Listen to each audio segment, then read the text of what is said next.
Graças a Deus, a paz do Senhor Jesus Cristo, povo de Deus. Como é bom estudarmos a palavra do Senhor. Que refrigério alcançamos para as nossas almas, hein? Esta palavra que nos consola, que nos fortalece, mesmo em tempo de crise. Esta palavra que coloca o homem e a mulher de pé, que não limita apenas nesta vida, mas que o leva a enxergar mais longe. Há promessas grandiosas de Deus para a tua vida, para a minha vida. Nós estudaremos hoje a 13ª lição desta revista. Esta revista que tem como tema, título, a raça humana. E aqui quando eu falo da criação da raça humana, também narra a queda. Quando o primeiro casal erraram, pecaram no Jardim do Éden. E diz a Bíblia que todos também pecaram, porque desde a concepção da criança, ela já tem a natureza pecaminosa. A Bíblia narra a criação do primeiro homem, da primeira mulher, narra o primeiro pecado, narra o primeiro homicídio, e assim por diante. Mas a Bíblia também narra a primeira promessa de redenção. João, em Apocalipse, fala que o Cordeiro de Deus foi morto antes da fundação do mundo. João Batista, quando pregava, João capítulo 1, versículo 29, disse: Eis o Cordeiro de Deus que tira o pecado do mundo. Mas é no livro de Gênesis, o livro da origem, do começo, que nós encontraremos a primeira promessa de redenção. Gênesis 3,15. A semente da mulher esmagará a tua cabeça e tu lhe ferirá o calcanhar. Essa doutrina perpassa toda a Bíblia Sagrada. Em toda a Bíblia nós vamos ver o cuidado de Deus para trazer o homem de volta, para reconciliar o homem assim. Observemos que no tempo da lei, aqueles animais que eram sacrificados, eles representavam o que Cristo haveria de fazer por nós. Cristo que é o antítipo, Cristo que cumpriria todos aqueles rituais, ele é comparado a um cordeiro manso, um cordeiro sem mácula, que foi oferecido na cruz do Calvário para remover os meus e os teus pecados. E a Bíblia nos relata que quando nós o aceitamos como Senhor e Salvador, que quando nós nos tornamos um novo homem, nós alcançamos a vida eterna. Queridos, muitas teorias tentam mentir o que a Bíblia fala com muita propriedade. A Bíblia, que é a inerrante palavra de Deus, fala com muita precisão de todos estes assuntos, da criação de todas as coisas, do universo, do mundo espiritual, do mundo físico, de todos os seres viventes, inclusive da raça humana, tá? Então, neste momento eu te convido a abrir a tua revista aí na lição de número 13, ou até mesmo acompanhar através da Bíblia Sagrada. A leitura bíblica está no Evangelho de João, capítulo 3, versículo 1 ao 16, naquele encontro maravilhoso que Nicodemos teve com o Senhor Jesus, naquele diálogo onde ele aprendeu a respeito do novo homem, que não foi criado segundo a carne e o sangue, não é o homem biológico, tá?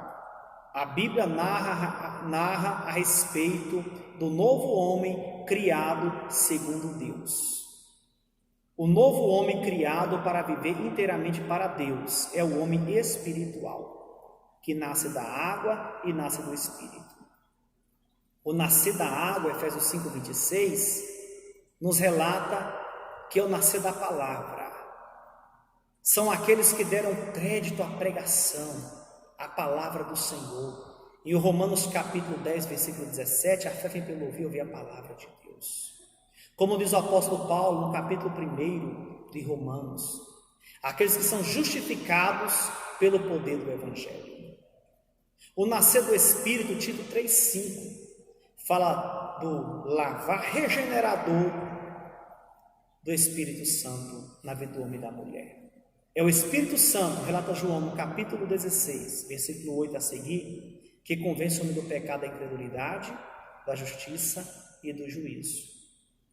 O texto áureo está em Efésios 4,13, que diz: até que todos cheguemos à unidade da fé e ao conhecimento do Filho de Deus, a varão perfeito, à medida da estatura completa de Cristo.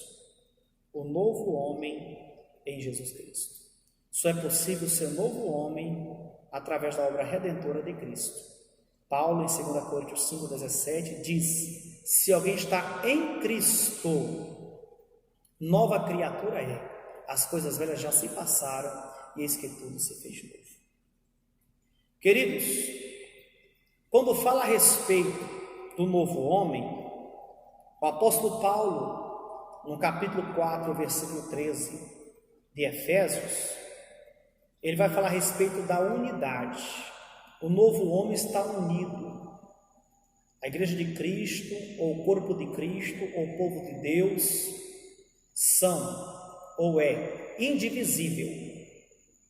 Nós não estamos separados, estamos unidos. Até aqueles que estão na eternidade, eles aguardam o momento em que Cristo retornará até as nuvens, a trombeta vai ser tocada. A Bíblia relata que os mortos que morreram em Cristo vão ressuscitar. 1 Tessalonicenses capítulo 4, a partir do versículo 13. E nós que ficarmos vivos seremos arrebatados juntamente com eles, até os ares. Então passaremos pelo tribunal de Cristo.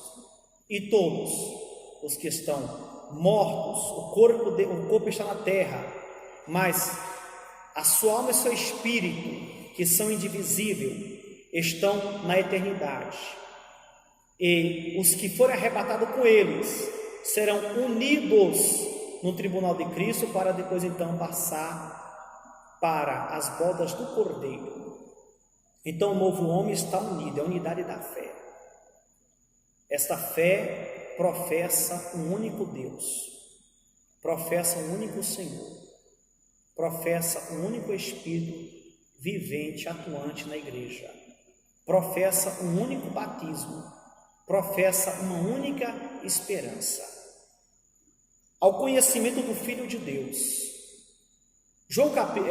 Evangelho de João, capítulo 1, versículo 1, diz: no princípio era o Verbo estava com Deus e o Verbo era Deus.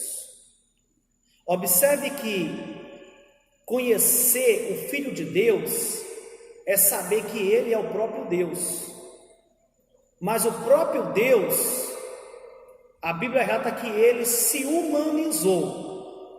Eis aí então o título de filho, porque no plano da salvação o Verbo se fez carne, habitou entre nós.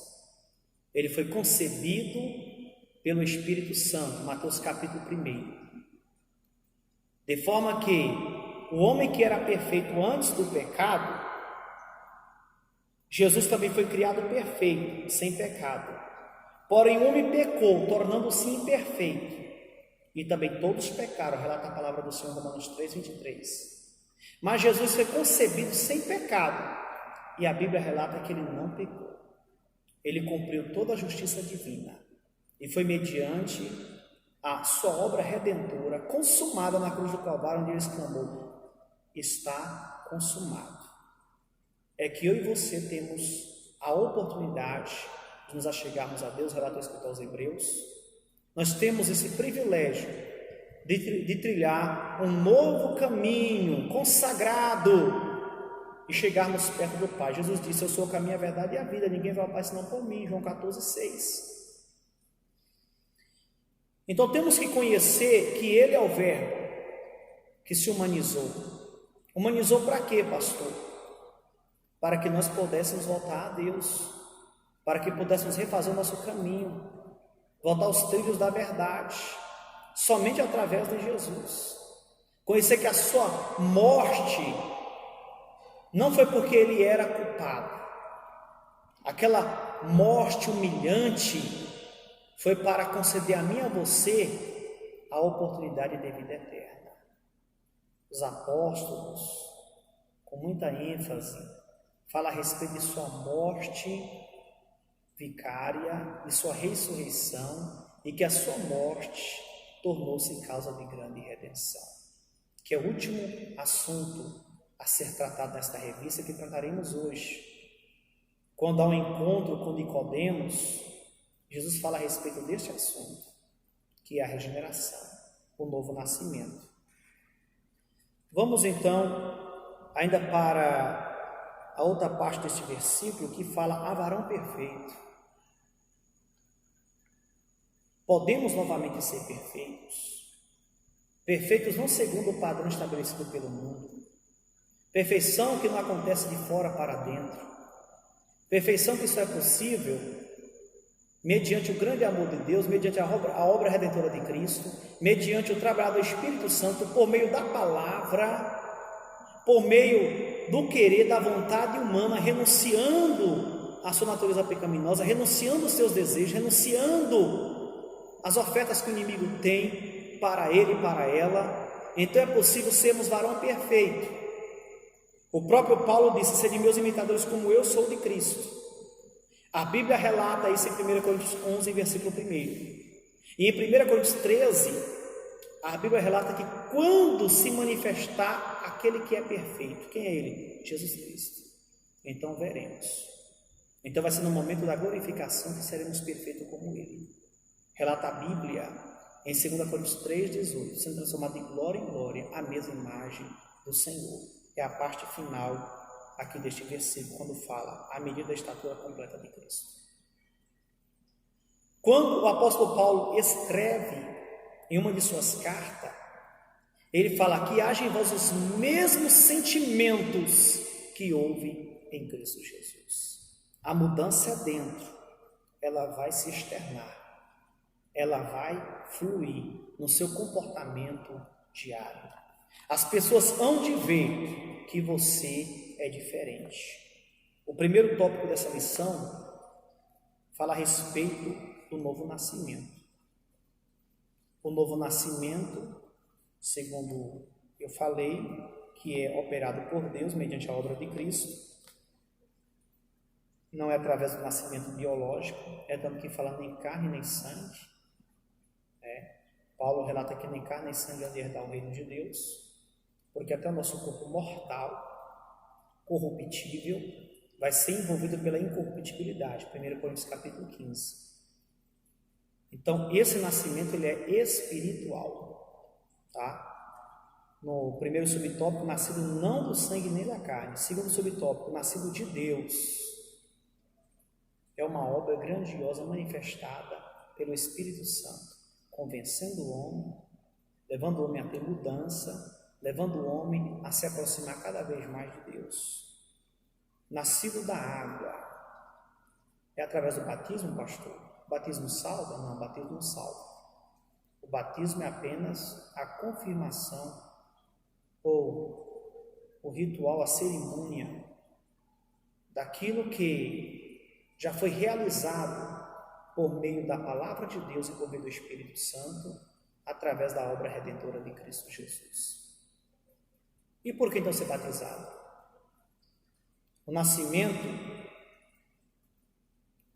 só é possível, o novo nascimento só é possível através da morte. Romanos capítulo 6. Quando Jesus Cristo morreu, nós também morremos com Ele, para os nossos pecados, para os deleites e concupiscências mundanas. Mas quando Ele ressuscitou, nós também ressurgimos com Ele para uma nova vida. É o viver em novidade. É o viver segundo o Espírito Santo de Deus. É Ele agora que nos guia. É Ele agora que vai nos levar a um aperfeiçoamento espiritual, moral, ético, diante de Deus, perante a sociedade. Nascido do Espírito Santo é o quarto subtópico. Essa obra regeneradora só é possível se houver a presença do Espírito Santo. Uma vez que o homem e a mulher já nasceram de novo, João capítulo 3, então é a hora de serem justificados. Justificação é perdão total, isenção de acusação ou isenção de culpa. Você não tem mais culpa em teu histórico porque Deus te perdoa. Então, pastor, quer dizer que eu poderia pecar a partir desse momento? Não. Todo o teu passado é perdoado. Se a gente tem Cristo, nova criatura, as coisas já se passaram. Eis que tudo se fez novo. Se tudo se fez novo, é andar em novidade de vida. Conforme diz o apóstolo Paulo, quando escreveu aos Gálatas, não é voltar ao jugo de escravidão. Não é voltar a viver no pecado. É ser diferente. É ser transformado. Até então, porque a regeneração é transformação, é mudança. Enquanto o arrependimento é uma mudança interna, a regeneração, que é a conversão, é uma mudança externa. A transformação que começou dentro vai se externar, vai ser perceptível, visível. Esse perdão que nós alcançamos, essa justificação que nós alcançamos, é para nos portarmos perante essa sociedade de forma íntegra, justa, com a vida piedosa, temerosos, obedientes a Deus. O nosso posicionamento perante a sociedade tem que ser de cidadão do céu. Tem que revelar a glória de Deus, porque nós já somos perdoados e não podemos achar que a maravilhosa graça de Deus é para que vivamos no pecado, abundemos no pecado. Não. A sua graça já superabundou na minha vida, na tua vida. Então, dizer não ao pecado, às concupiscências carnais e mundanas, e dizer sim para a voz de Deus, para a voz do Espírito Santo. Observe que a justificação não é através de minhas obras e tuas obras. Não seremos salvos porque somos melhores ou porque fazemos melhor do que o irmão. Pastor, eu tenho boas intenções. Boas intenções não conta. O que conta são intenções corretas. E as intenções corretas para a vida do cristão não é segundo o que ele pensa ou o que ele acha. É segundo a palavra. Ele é guiado pelo Espírito Santo. Ele está palmilhando através da palavra. Lâmpada para os meus pés é a tua palavra e luz para o meu caminho. Salmos. Ele diz mais em Salmos: escondi a tua palavra no meu coração, para eu não pecar contra ti. Uma vez que o homem entende que não é por seus méritos, isso não quer dizer que ele não tem responsabilidades. Tem.